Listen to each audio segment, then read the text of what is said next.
You want to start by making sure that you have WAV and MP3 selected down here, so you have the two versions of your export. So you want to make sure that MP3 is also checked here, because some people might confuse this and think that it's gonna maybe mix them into one or something, but it creates two files. So that's what you want to do here.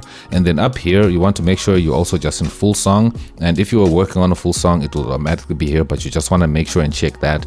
And then when you come here to the tail as well, you want to make sure it's by leave remainder, unless if your song has a lot of tails at the end, then you might want to cut or just wrap. I usually recommend to wrap it because it doesn't just hard cuts like what it does with loops. So wrapping the remainder is easier, but if you manage your reverbs and everything correctly, leave remainder will be fine, or just wrap will be okay. So I would just say leave it on wrap if you're really not sure about what's happening.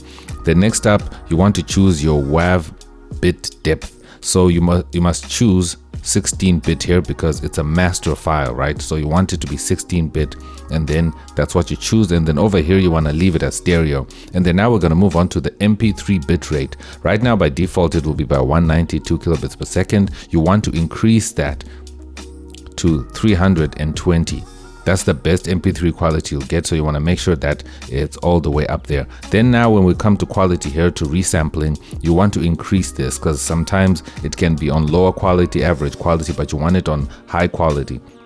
So obviously this is gonna make the rendering a bit slow, but you can wait. You can always wait for this. And if you have a really good computer, it won't take that long, to be honest. So I like to put it on the last final highest one, the 512 point sync.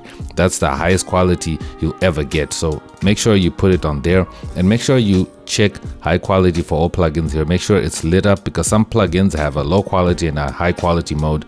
And if you check this, it makes sure that all plugins are on high quality, right? And then you also want to disable maximum polyphony right here. And then you also want to make sure your dithering is on, because we're going to be rendering to 16-bit here, and you want that dithering on to make sure that, you know, when it's downsampling, it fixes it and gives it really good quality, right? So this will also improve your quality if you add dithering right here.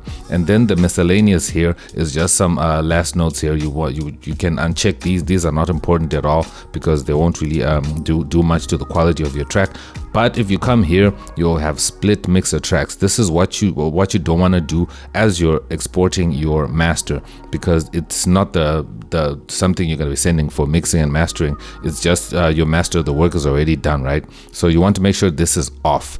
And then you can trim PDC silence. That's also unimportant, but what's important is enable insert effects right here. You want to make sure these two are turned on, because if these are not turned on, are not lit up, it will move all the effects that you have on your mixer, and then you're gonna lose any of those effects as you export. And then when all of this is set up like this, you can take a screenshot if you want to. Then you can go ahead and start your export, and then you'll get a really high quality export of your file. Thanks for watching. Peace.